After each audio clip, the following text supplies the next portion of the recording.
Hello, chat. Hello, Rat, if you're still watching. If not, well, I guess you won't hear the bon appetit that I'm about to say.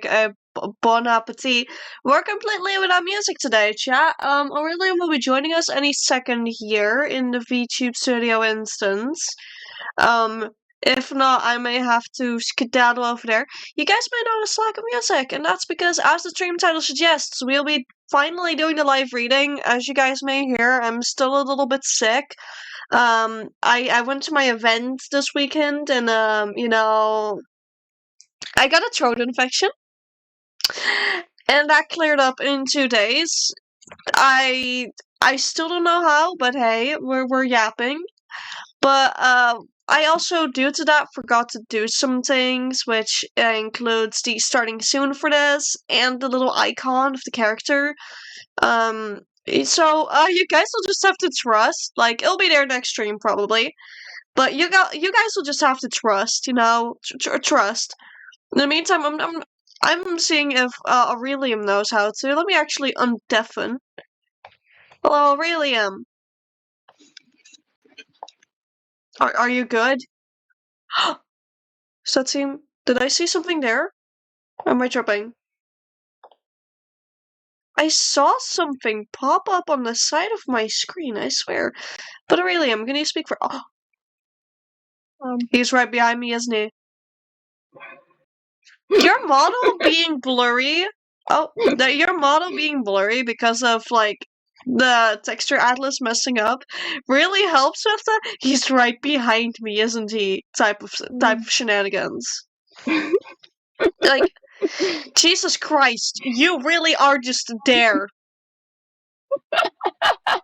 Chat, this is my kid. Okay. Hold on. There we go. Oi! You got a tail, I got my feathers. Stand next to me properly. Yeah? Good enough. Yeah, good enough. Good enough for you that you're like interacting with my chat on a personal level? I'll eat them. Seb. Yeah, you're gonna eat my chat? Chat, you know what to do. You know what to do, guys. Eat them back. Nom nom. Chop chop out, guys. Attaboy. Yeah. Yeah, anyways, I may still sound very sick. Like, I think I actually sound quite sick still. Like, it's a nightmare. But chat, we're gonna be reading for today. The TTS is disabled. Mommy voice is disabled. RR is disabled. The hyperfixation ramble is disabled because this is basically a hyperfixation ramble anyways, even though I wrote it myself, which is a bit egocentric, but hey. There's a few other things disabled as well that either impact my voice or that would make sounds. So the alerts still work, which may end up being distracting, but for now, those are all the little things you need to know. Is there anything you have to say over there? Does it count as a hyperfixation ramble from me? I mean, yeah. Also, thank you for the crow! Thank you for the crow rat! Yay! Crow! Crow! We have a rat on the shoulder. We have a rat on our shoulder. Oh yeah, let's go. Yay! Okay, so I did this a bit whack. I tried to put it on the screen so people can read with. There we go. I don't know if that's visible enough. Oh, do y'all think that's visible enough to read with? No, go on, chat, because I know that it's gonna be annoying if I am not audible enough for people or my pronunciation sucks ass. And like you guys will be like, where in the story are we? And it's just a pain in the ass to read. You know, I know that that's gonna probably happen. So, do we think it's nice, or do I need to make it bigger? Because I will make it bigger if I have to. So, chat, is this good enough, or am I gonna have to make it bigger? I'm waiting on inputs. I'm also waiting to see like one or two of my other chatters pop up because I swear to God, I'm not seeing them. I mean, I know I'm not seeing you, Aurelium, because you're like right next to me. I mean, Yeah, you're still I in have it there. open on my phone. I don't know, mobile resolution is shit. Mobile resolution is indeed shit. Like, Yeah. mobile resolution sucks ass. So I'm gonna change just a tiny tad. Or I'll try to. Let me see. I'm gonna crop it further. And I forgot what someone taught me about this, so we're gonna have some horrible cropping for a sec. But then from the bottom, I like do 300. And then we enlarge it again. Is that more readable on phone? I hope it is. Oh, wait, I should be able to make it a bit larger still to also still fit in frame. There we go. Boop. PC should be fine. I mean, right now, I don't even have to have my tab open to read it. And from what I can see on my phone, it's legible enough. If you focus. Can you verify that for me, Aurelia? Yes, it's a miracle. Yeah, I can read it even through the cracks on my phone screen. Okay, that's good. Okay, we're ready? Yeah. Okay, because I'm not sure if I'm ready. Like a good streamer, I started streaming like, am I ready? Am I ready? No, I'm not. Am I gonna do it anyway? Yeah, because I want to. Even with chat open, so it's very good. Okay. I'm keeping an eye with my second screen to make sure that I don't, like, read where it's not scrolled yet, so. Tale of Lost Worlds, written by yours truly! Oh my god, who would have guessed? Where the fuck did my mouse go? Chapter 1, Descent. From Rose's perspective. That day was supposed to be a day just like any other. Classes had just ended, and I'd gone off to meet my friend group. The school itself was packed again with first years booking it to the doors as if their lives were at stake, making the hallways near impossible to traverse. I always mildly dreaded mingling with the first years, as they really didn't care about who was in the way, should you try to pass. Somehow, in that aspect, they were even more akin to a herd of wild animals than they usually were. Normally I would have waited out. Normally I would have stood there for the mere minutes it took them to file out of the school, leaving the hall surprisingly barren. But that day I didn't want to wait. There was something in me that already anticipated the fact that it was a day where things would change. First mistake, let's go! There was something in me that already anticipated the fact that it was a day where things would drastically change. For everyone. So, without much of a plan, I attempted to push through this feral herd of unstoppable teenagers in dire need of a shower.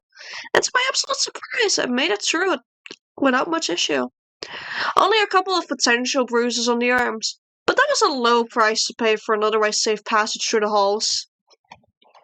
It was relatively easy to go the opposite direction of everyone else. As anticipated, less and less people would be there as everyone else was eager enough to go home after a long day of classes, quizzes, and for some, even detentions, making my route to the usual meetup spot, a small hideout underneath the first floor stairs, a lot easier. When I arrived there, I got the consoling that at least I hadn't been the last to arrive. Ezekiel, our lovable idiot of an athlete, had naturally shown up first, and he was already spending his time waiting, pouring his heart and soul into his homework. His studying had been paying off lately, as me, and Sam, the second to arrive before me, had taken the liberty of cheering him on. Sam was an interesting fellow.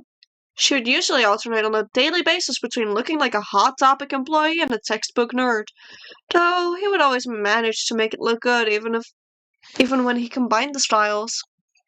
Though it could also be said that way that none of us were particularly surprised to see him show up in a dress to a school party once, and by the gods did he manage to make it work. He had actually been sitting right beside Ezekiel, helping him with his homework by providing hints to the right answer, and giving him other approaches to problems. I got a short little wave as they both noticed I'd shown up, right before continuing their homework together. Though it was obvious that Sam had time to kill, as there was barely any left for her. It didn't take long for the rest of the group to show up, as right behind me I heard the loud and cheerful greeting of Christopher, someone who by pure chance had become part of her friend group. He was picked for school swimming team, and was well on his way to Olympic potential. Though, despite those feats, his interests left him somewhat of an outcast.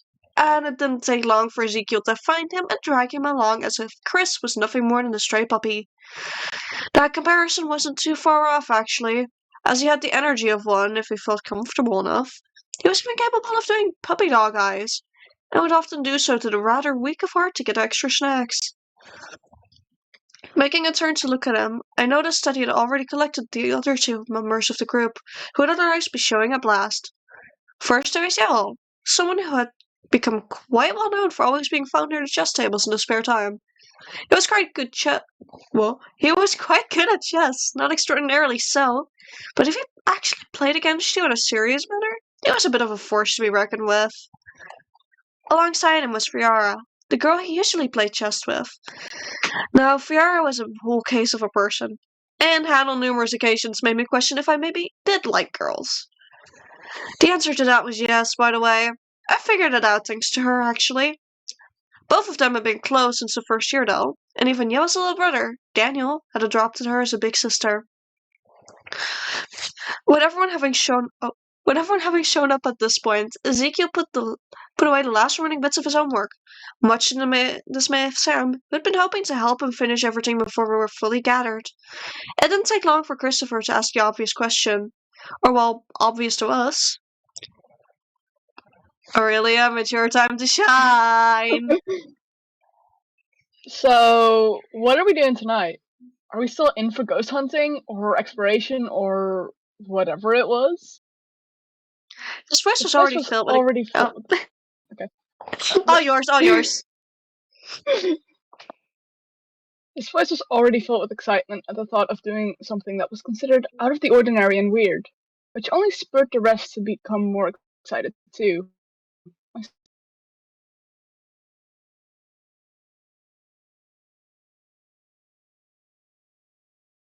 We need to make sure that it's visible on screen, sorry. Is it good and visible on screen where you're at now? Okay. Continue! Alright. Yeah, remember the old hospital just out of town? I think we could find something interesting there, if we look hard enough, Sam started. Maybe even actual ghosts. She tried to bend her voice to seem more spooky. To some degree, it wasn't much of a discussion to see if the hospital was a good idea, as everyone had already unanimously voted for it before. All that was left to do was to finish unpacking, and since it was a Friday and the weekend had started, we all decided that we could risk an overnight stay. I can get us the camping gear from over at mine. I told my mum we'd have a camping trip this weekend together, so she agreed to letting us use the tents, mattresses, and even some of her sleeping bags. Yabble spoke as we started to agree on our plans. Though someone will have to come with me, maybe even two people. I have no idea if I'd be able to manage carrying everything by myself, even in the bags that they come in. Both Friara and Ezekiel were quick to chime in to help, and so they got ready to leave. Seeing as we would get the camping gear from Yabble, it was deemed best to meet outside of his apartment. Though until then, it was up to Sam, Christopher, and me to get us food for tonight, and for tomorrow. Maybe even for the Sunday. Seeing as both me and Sam had been working on and off during our holidays, we had a nice bit of savings to invest in food. Though our parents had been kind enough to also sponsor this so-called camping trip. During the brief interaction over at my house, the spending money for this had already gone up by another $20, and besides that, my dad insisted we were to take along our plastic cups and plates. Even if Yowl is bringing camping gear, trust me kid, you want extra plates and cups, my father had said. He was persistent on it, and kept explaining that it's better to have dirty dishes at home than to potentially waste water to do them there. Not that I didn't agree, but the degree he took it to was a bit absurd in my opinion. Though it was better than his usual uncaring demeanor. Maybe because my friends were with me, Or maybe he finally had a good day. Maybe he had finally had a good day.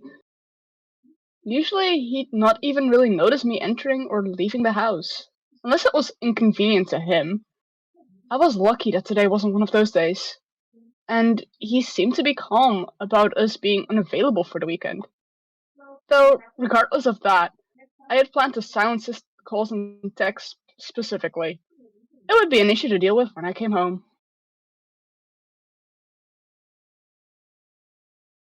My turn again? Yeah. Before we left from mine to Sam's and eventually to shops, I made sure to stuff a few extra warm clothes into my backpack. Despite it getting warmer, as it was spring now, the nights would still be chilly, and Yavel and Friara both had warned everyone of that, and the warm clothes were a good idea to bring along. After having hastily stuffed 2 extra hoodies into my backpack, along with a plush that I took nearly everywhere, we headed to Sam's. He lived in a better neighborhood than most of the group, and his parents matched that image nicely. Despite their posh attire and behavior, though, they seemed proud of their child and were supportive of his lifestyle. This also meant that we, as his friend group, were always more than welcome, especially if our parents didn't agree with our identities. Naturally, they would agree to helping out financially as well, and they even went ahead and gave us some food to take with us. It wasn't much, but it was still nice. Canned vegetables, canned meats, and even packs of crisps and sweets. It all fit in one of those shopper bags, the big ones, with ease, leaving me enough space to drop off some of the tableware into the bag as well, making my backpack a whole lot lighter and easier to carry. Christopher had come with us in order to help us carry it all, and we were all very grateful for it, as neither me nor Sam had the physical strength required in order to carry more than this on our own. Chris, however, was more than capable, as all the swimming left him with a decent muscle mass. He was almost as fit in that department as Ezekiel. The payment for his service, though, was for us to supply him with some jerky, as well as a pack of fresh strawberries. It was a weird food combination that he'd taken a liking to, which none of us really judged, though we didn't quite understand the decisions that led up to him discovering that as a combination to be a favorable one. None of us who had given it its right thought the same of it as he did, but we highly respected the man for it. The walk from Sam's house to the local grocery store luckily hadn't been the longest, as there was a small shopping center relatively close to where we lived. When we walked into the store, there was an almost immediate split up, as everyone had their own priorities. Chris seemed to only have the jerky and strawberries on his mind. Sam seemed way too preoccupied with restocking his impressive iced coffee addiction, and I'd immediately onto the bread aisle. Out of the food we'd gotten for this weekend, the thing we were lacking most was anything with a good amount of carbs. Obviously, my first thought went to croissants and other bread products. Though I was quick to realize that maybe something like potatoes would be a far better option. Regardless of that, I still made sure to grab myself 2 croissants. It was my own money, after all, that I'd worked hard for. Just as I'd gotten from the bread aisle to the vegetable aisle, Chris came waddling back, a pack of strawberries in one hand and a small pack of jerky in the other. His face was practically glowing with the grin that was painted on it, which somehow made him feel even more like a puppy. The type that just did a trick right for the first time. It was always heartwarming to see him like this, and it did happen quite often. It was always amusing, though, as it made him look far more like a thoughtless musclehead than he actually was. This also meant that people would often underestimate him, which was kind of used to his advantage. Either way, though, the strawberries and jerky was still a combination only he could enjoy and get this happy over. It wasn't long before Sam also joined us over in the vegetable aisle, holding way more iced coffee than any of us could ever compete with. And to think this was her average for a single day. Though he had said that for this weekend, a solid attempt would be made to severely lessen the caffeine intake. None of us were certain that that was a good idea, however, as anyone with as severe of a caffeine addiction as Sam would usually become rather cranky should their coffee standards not be met for even a single day. Your turn again. Basic Chris sentence. We actually have quite a bit. It may be smart for one of us to go grab a basket, Chris had started, staring at Sam as he spoke. Unless you plan to carry all that around the entire time. Following his gaze, Sam also looked down upon all the coffee being snugly held in her arms, and then they both turned their gaze to me and the sack of potatoes I'd grabbed just now. Okay, fair. I'll be right back. And I'll make sure to grab 2 whole baskets. Sam's voice was mildly chipper as he turned his back on us to go and grab the baskets. Neither me nor Chris could figure out how the coffee remained perfectly balanced, despite how open and loose his posture was. Quite unlike how one would become stiff to avoid dropping something. It was actually rather impressive the way it went without a hitch. Though it also made it that Sam returned relatively fast with the 2 baskets, allowing me to get the potatoes out of my arms, and Chris to gently put down the jerky and strawberries. The rest of the route through the supermarket was pretty self-explanatory. Getting some extra supplies, such as foil to help prepare some potatoes in, and obligatory marshmallows, chocolates, and biscuits. After all, what spooky breaking into an abandoned hospital camping trip could go without making some s'mores? Is that going to be enough for everyone? Chris was the first to vocalize this concern, as even though we had quite a lot already pre-packed, it somehow felt like it wouldn't be enough to feed the entire group. With another quick glance at the financing though, we all felt relieved to see that we could easily buy more, and with Chris's help, we managed to take everything to the till. Good to see you, Sam. Restocking already? The cashier had teased, and none of us were truly surprised by that one.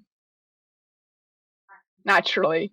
Better to have continuous stock than to let it run out for even a minute. He followed up with a slight cackle. Or maybe it was more of a giggle. Either way, it was nice to hear him being happy about something. Without much further joking, we had paid for our groceries, and at this point, Chris's strength really came into play. Even despite his fitness and muscle, neither me nor Sam could believe he was carrying 3 bags of potatoes, which averaged roughly 15 kilograms, on his back, without breaking it.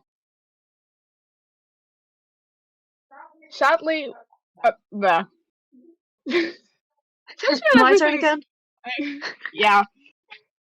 Also, upcoming for that one scene, we know what they do.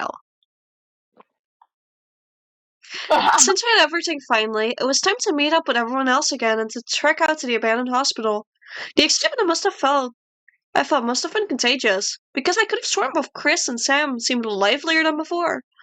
Though that could also be because the farmer was digging into strawberries and jerky, and the latter had just finished the first coffee. Regardless of cost, though, it felt like it helped as we started walking towards Yellow's apartment. During our walk over to the apartment, I'd somehow already managed to finish both of the chocolate croissants I'd gotten myself, meaning that sadly enough, I had none left for the entire weekend. Though we still had regular chocolate for the s'mores, so surely that would suffice and quell the cravings?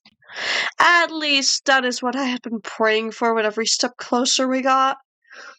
It didn't take long for us to end up at the apartment complex, where we instantly caught glimpses of Yellow, followed by Zeke and eventually Fiora, struggling to maneuver various camping-related items through the front door.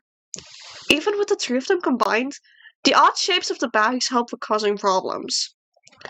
Without even a moment's hesitation, Chris put down the bags with our food and made way for the entrance of the building. Luckily, Eva lived on the first floor, meaning that at least after they got the gear outside of the house, they'd only have to struggle with 1 flight of stairs, which is exactly what Chris seemed eager to help with. The stairwell had a wall of windows, so both me and Sam saw him waiting by the door. I bet you $5 that something's going to fall, I said without taking my eyes off the building. By now I'd finally gotten past the initial struggle of getting the tents out of the house. Go on. That's too vague. $10 that they're going to try to drop the tent down. Sam retorted. He also kept his eyes trained on the building from what I could tell. They were opening the stairwell doors now, and Chris was already being handed the first tent. And that's too logical. $15 that they're going to drop the tent down the stairs instead of the opening in between. Who said I wasn't meaning the stairs? Sam spoke, briefly turning to me, then quickly returning his gaze on the stairwell.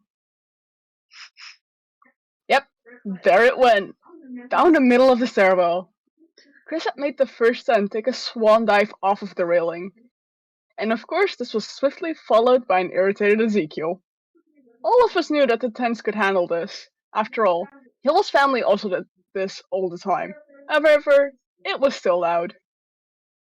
You owe me 10. It didn't take long for the rest of the camping gear to be funneled down, equally as loud as the first, but now with the additional sound of metal clanking against metal. Though, despite the noise, we were glad it went down as fast as it did.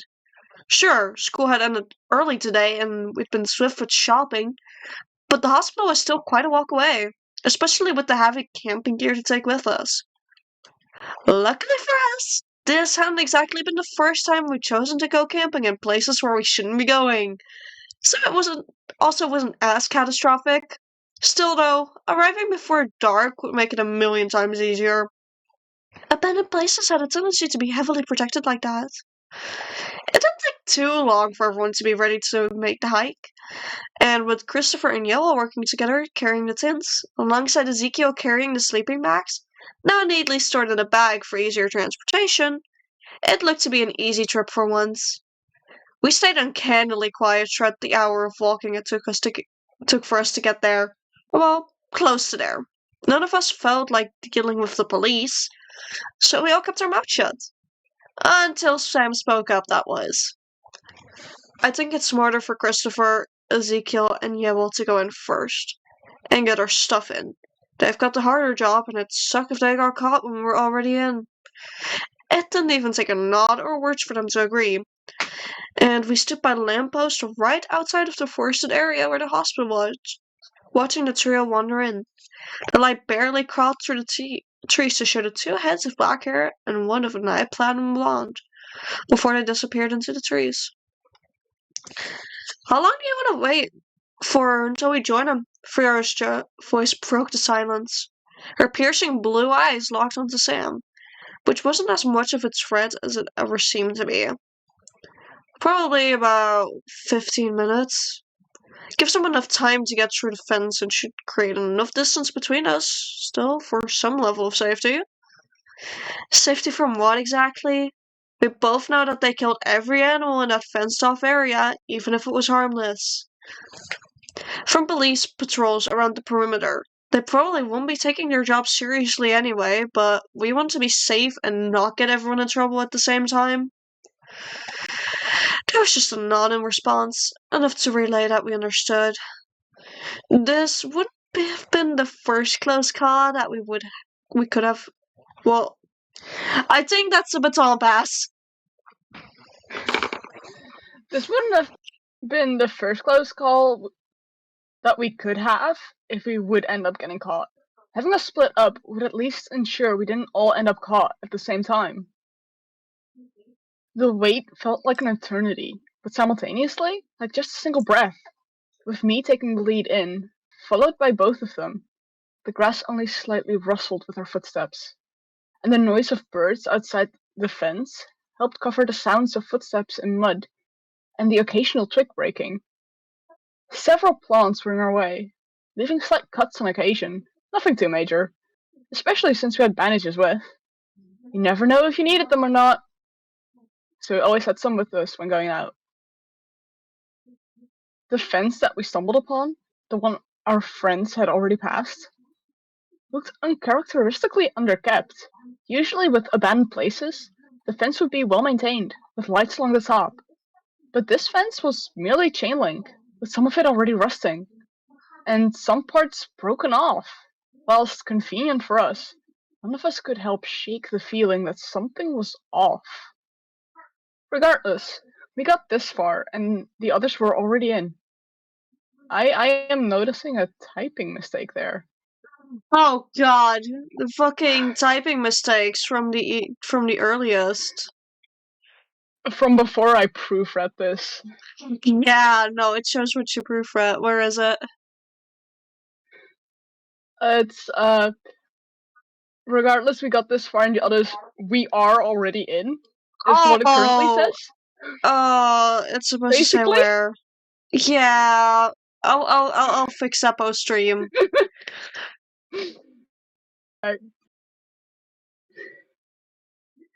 we could hardly turn back now. Finding a hole that was sufficiently big enough for all of us to easily fit through, we crawled in. From the tracks in the dirt, it seemed like everyone else had also done this. Right as everyone was through, and we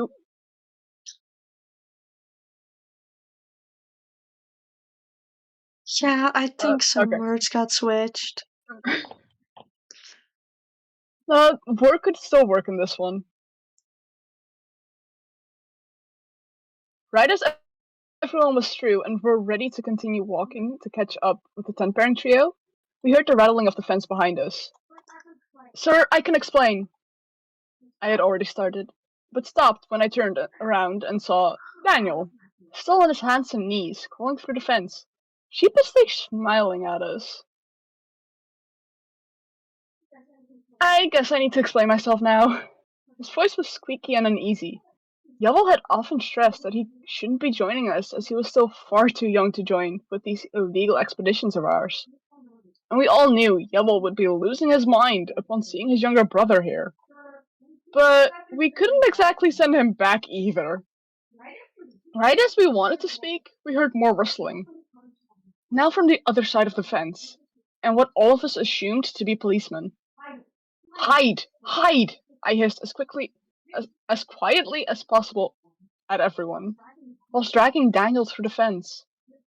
We had barely hidden in the bushes when we saw the glistening of I think that's another typing. Glycerine? Yeah, that's another typo. God, I have my work cut out for me. I'll continue, okay? Alright. We barely hidden in the bushes when we saw the glistening of flashlights and metal police badges peer through the tree line.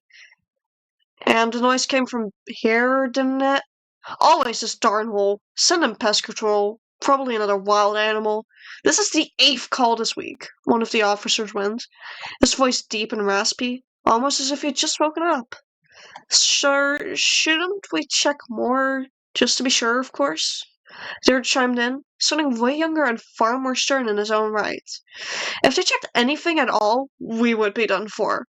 Right as the seeming senior of the two got ready to give in, as if a miracle had befallen us, a deer ran past the fence, distracting them just enough for us to carefully pack up.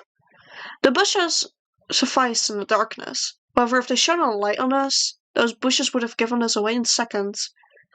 But lucky for us, we could hide behind some trees and rocks. That's what I mean. Damn deer, always causing a ruckus. Let's go. I'm not going to waste time on something that any competent hunter can deal with. As they walked away, far out of sight, all of us let out a sigh of relief. It felt like I had forgotten to breathe throughout the encounter. Do you want to full name him? I'm giving the honor to you. Daniel Charles Artensis, what the actual fuck are you doing here? It seemed Sam was ahead of both me and Friara and giving the kid a hard time. Usually Friara would have been the one to outspeed everyone with this. But with the whole police situation just moments prior, couldn't blame her for being slow to respond. Well, listen, you always take my big brother and sister out to do fun stuff like this. When it's anything else, I'm part of the group. So why should I not be able to come along? I'm coming with you and you can't send me back. Daniel's face, despite being as pale as possible, started to turn red. We had indeed always tried to include him, despite most of us being 14 and him being 12. It was so dangerous from here, but he had a point. It was already getting to the point in the evening where the sun would be setting soon, and whether we liked it or not, he likely didn't know the way back. First thing tomorrow morning, either me or Sam are taking you back home. You got that? Your parents are probably worried sick. Her tone still hissy and filled with anxiety. Friara knew very well the insane chewing out they'd be receiving from letting this happen in the first place. His parents had always coddled him. Daniel, unlike the rest of his family, was born an albino, and there was still some instinct to protect him from the world. Something about standing out making me an easier target. We didn't exactly care about that. After all, we stood out in one way or another. But I want to say, Rose, you can convince him, right? His sudden direction of attention shifting to me caught me off guard, and the two stern glances coming from either side of me didn't help me formulate a response. Instead, I slightly stuttered before just shaking my head. They do have a point, Daniel. Parents your parents knew about us going camping, but they have no clue where you went. They're probably worried sick. Oh, they don't have to worry about that. I left a note behind saying that they forgot to take me with. I'm sure they'll find it. We were doomed after this weekend. If the potential ghosts at this hospital wouldn't kill us, his parents surely would. And where exactly in your brain did that thought go to make it think it was a good one?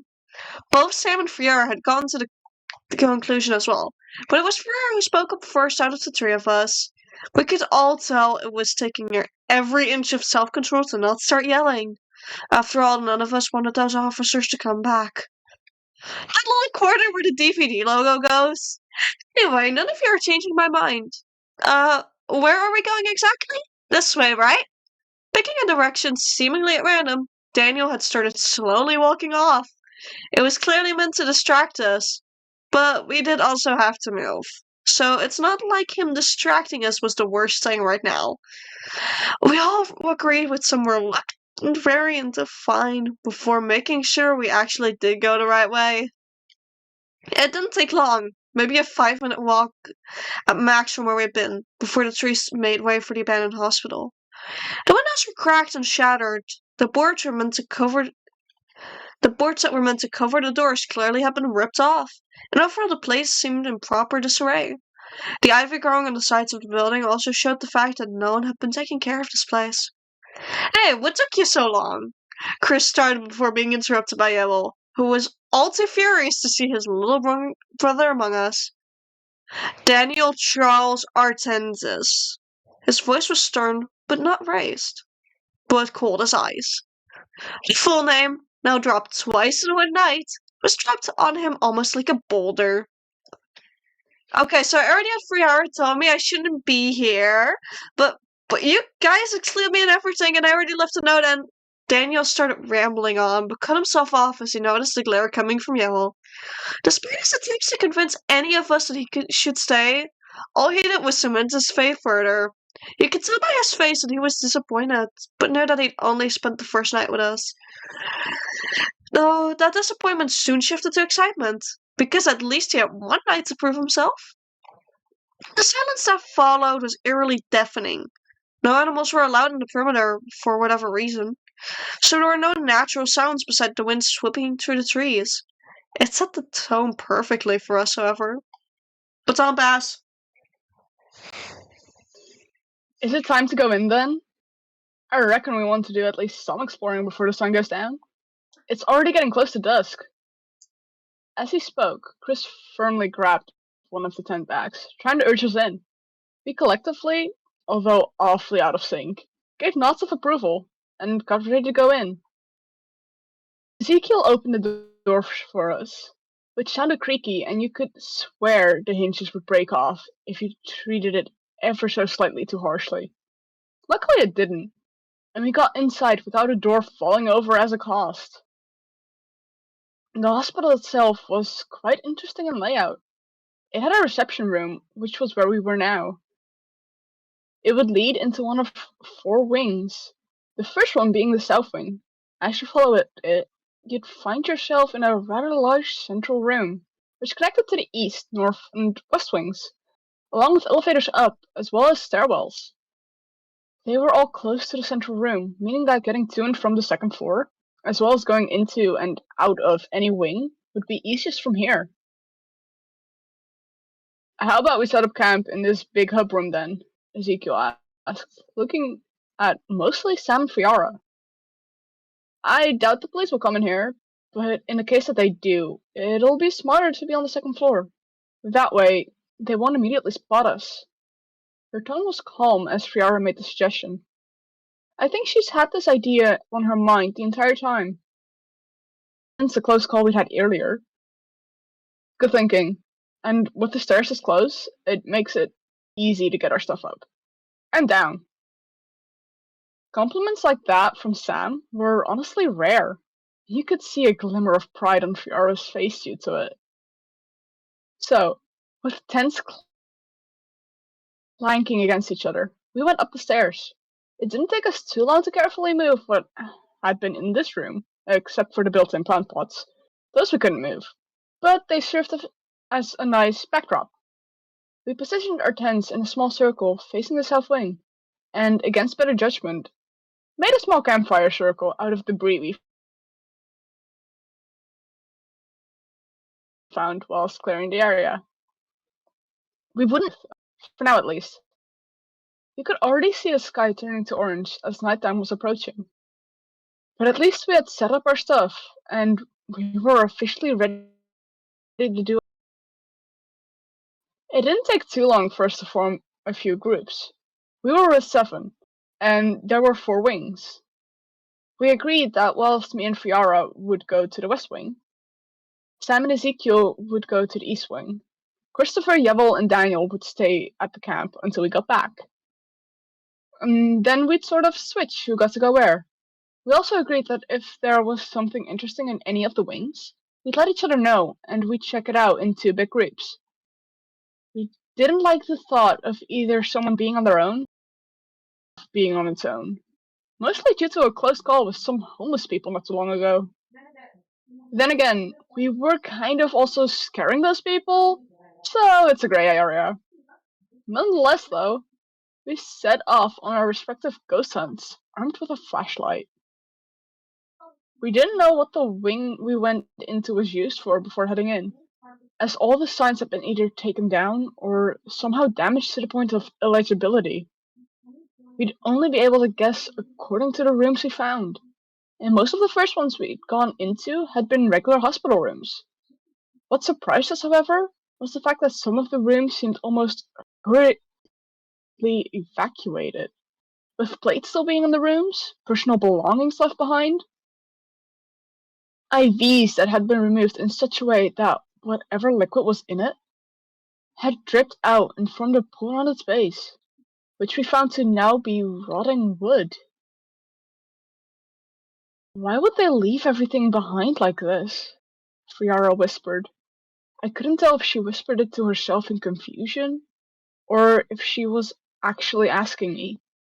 Either way, I wouldn't know why, so I didn't answer. We just kept exploring, and as we did, with each passing room, we'd not only find more beds left in disarray, but we'd see the sky turning darker and darker outside, until eventually it was fully dark. We'd explored not even half of the wing, but we knew it'd be smarter to turn back now, and get ourselves some dinner before continuing further. And so, we turned back, still none the wiser to what the wing was even for specifically, or why everything was left like this. It seems like Sam and Ezekiel had both had the same idea as us, because as we returned to our little campsite, we saw them already getting bits of wood.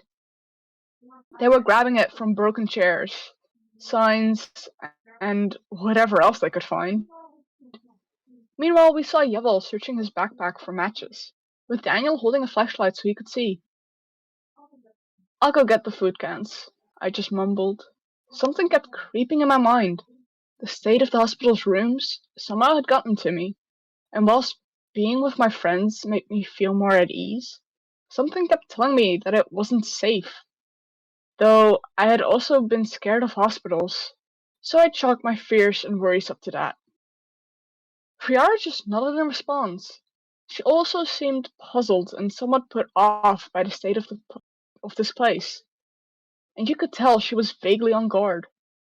She walked over to the brothers, who by now had found the matches, and she informed them about what we had found so far. Whilst they were talking, Christopher came to help me sort out the food for tonight, which was actually a huge help. Between all of us, we got a fire going relatively quickly, and soon we started to get the camping pots out. Our dinner was by no means a fancy one. Potatoes boiled in their skins, canned vegetables that required no heating, and some small sausages we put on skewers and warmed up over the fire. Though it was filling enough. Tom pass? Yeah. Okay. So, what did you find? Sam asked. You could tell he caught on to both me and Ferrara looking rather uneasy. Well, rooms are honestly left rather messy. I'm talking dripping IVs, teddy bears, some clothes even. All of it makes it seem like the people here left in a hurry. And honestly, it's scaring the shit out of me. I started speaking. Everyone focused their gaze on me. The Sam and Ezekiel showed no signs of surprise. Same as us then. Ezekiel's face now also showed clear discomfort, set in a sightful tone. He then proceeded to explain just what they had seen, with the help of Sam. It turned out that the East Wing, where they had gone off to, had been left much the same, but they'd gone swifter in their exploration, and had gone to some of the rooms in the back. At this point, Sam fully took over speaking, as you could see that Ezekiel was clearly not doing well, just thinking of what they'd seen. So, it turns out that the far end of the East Wing, they had an on-site morgue. I don't know why a hospital would have a morgue so open in view of other patients, but it does. We made the mistake of going in, and trust me, you don't want to. Not only because Ezekiel vomited on the floor, but also because of what caused him to vomit. This place should have been abandoned for nearly a decade now, but there were corpses. Fresh ones, which had seemingly just started to decay. As Sam explained it all, you could see Ezekiel doing you could see Ezekiel doing worse and worse, clearly trying to repress what he'd seen, as well as trying to ensure his dinner would stay in his stomach. I don't think us staying here is a good idea. Something is so clearly wrong about this place, and it's too late to camp outside tonight. But tomorrow morning, I want us to leave. Those were Sam's final words, and it wasn't a question. There was no doubt in our mind about agreeing with him, and we all decided it'd be best to stay at our campsite tonight instead of exploring further. Despite what they'd seen and what we'd heard of it, we tried to make it an early night, which was meant to at least give us some rest before moving away from this place. Whilst none of us wanted to be in the dark, somehow having the light of the campfire on made us uneasy as well.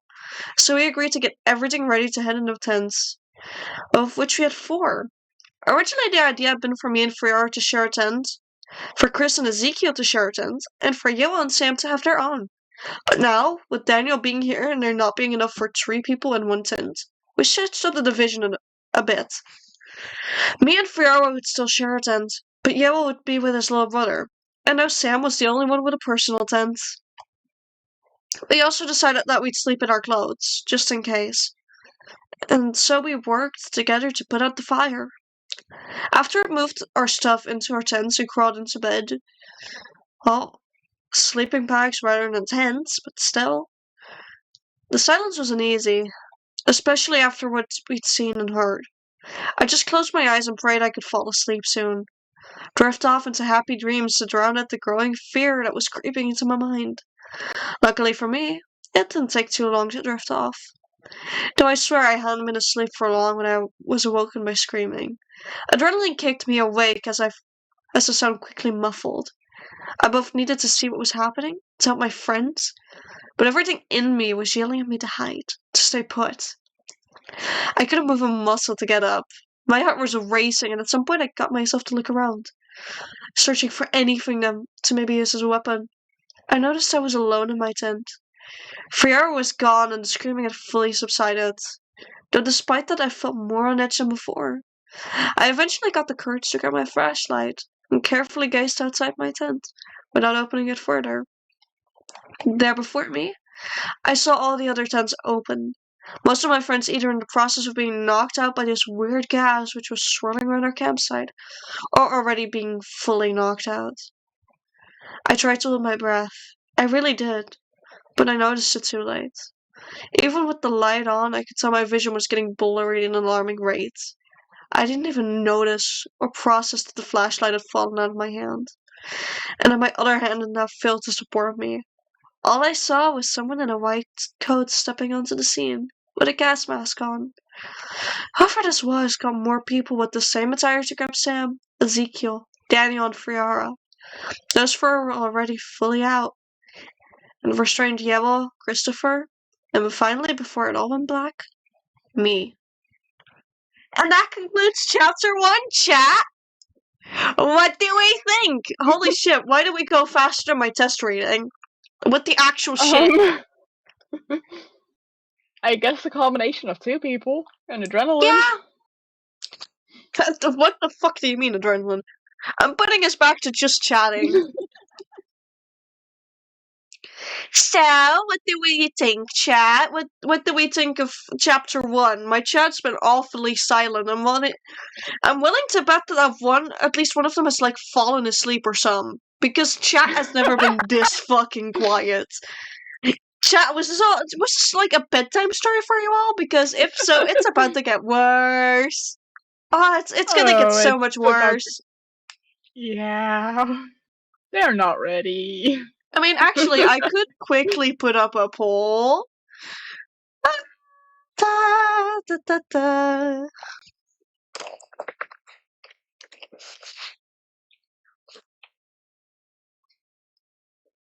There we go. For those still awake, I've put up a poll. Chapter 2 right now. Either yes, yes, yes, or nah, let us sleep. So, like, chat can vote if they want to, but it seems like chat is dead. Yeah. I think we read them to sleep. Oh no, it's giving me reading All for the Game, or while getting All for Game read to me. Yeah. You do sleep like a baby at that for some reason. Rude! Rude! No, I can't help it that, like, trauma makes me sleep better. I'm just a girl. I listen to true crime podcasts to fall asleep. You really think that the trauma would make me not sleep? Fool. Oh god, my chat's fucking dead at the minute. I think I've read them all to sleep. Fuck. I think they've got a nap. Like nothing is happening in chat. Usually you'd be there to keep yapping to everyone, but they're fucking dead right now. I was yapping to them with my actual voice instead of chatting this time. Yeah. I maybe they're scared of that. Maybe we've scared chat away. But I'm holding the plushie. Yeah, you're holding the plushie. You know what you could do? You could crow me. Time. You could crow me right now, and I'll be cozy. Yeah, I'm getting you to spend points. Let's go. So far there's genuinely no votes on it. So like, I think I'm gonna just like go with the nah, let us sleep because of how dead chat is. Yeah. Which would make this my shortest stream ever at barely clocking an hour. Which what the fuck, chat? This is a new sleeping record.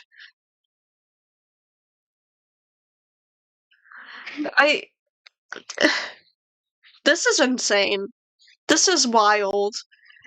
This has never happened to me before. So, am I just gonna fucking heap music at them? And like, raid? Is my chat still alive? I don't know. Chat is dead, oh no. Oh no, chat is dead. My chat has died, no. Oh my god, I do hope my chat's at least somewhat okay. Over there. I hope so, yeah. Yeah. Oh wait, no, there is one vote. There's a singular vote. Someone has Oh! voted. Yes, yes, yes. Someone is alive. Oh my god! Someone in chat is alive. It doesn't show who's alive, but someone is. Who in chat is alive? Let yourself be heard. Which one of you lives? Which one of you lives?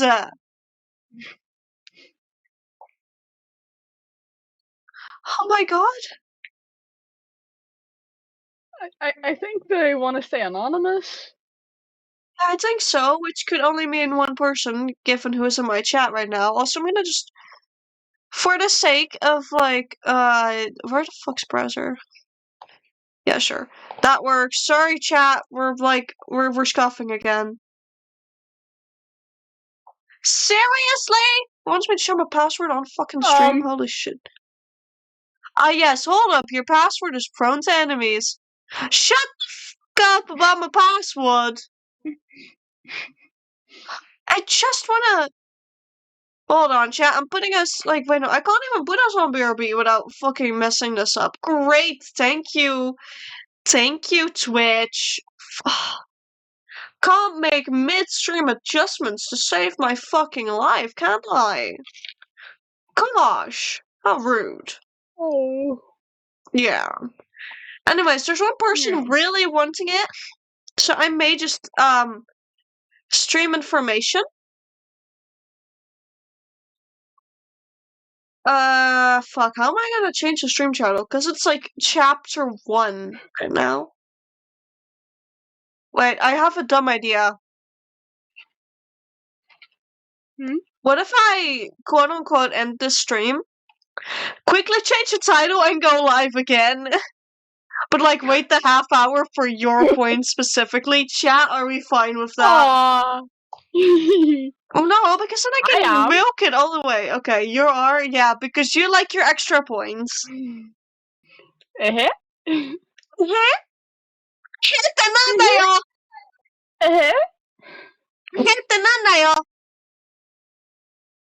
Fucking hell. But chat, are we okay with this arrangement? I heard the second I had the audio from the other room, and then only partially with my headset. Oh no, I didn't fully pick that one up. That's evil. Yeah. Rude. I think you went too high. No. But okay, to the one sleeper agent apparently who really wants it, this one goes out to you. We're restarting the stream in like half an hour for chapter 2. For now, we're totally gonna end stream. Totally no more no more stream today, chat. Not at all. Why would you think that? Yeah, no, I think for both of our voices, it's nice to have a little half-hour break. So, get music to chat. Wait, is it even audible? Okay, it should be like barely audible. There you go. Bit more audible. But chat will be back in half an hour with chapter 2, I guess. Y'all are getting treated. Which means that I really have to hurry up with writing. So yeah, I'll see you all in like, another, what, 30 minutes from now? Like, yeah. Are we gonna care about starting specific times? Not really, I'm just gonna set a half-hour timer as a little break. To also fix up the things with the poll and everything. Because I noticed that I really want that to work. Anyways, I'll see you all in half an hour, I guess. Make sure to fucking rest up a bit in between. We'll be back shortly, I promise. I can't believe I'm doing this on a fucking school day. Oh my god, chat. The things I do for chat. Anyways, go eat something. Go drink something. I'll see you all in a bit. Until then. Wait, I can't do my regular bye-bye. I'll see you all, chat!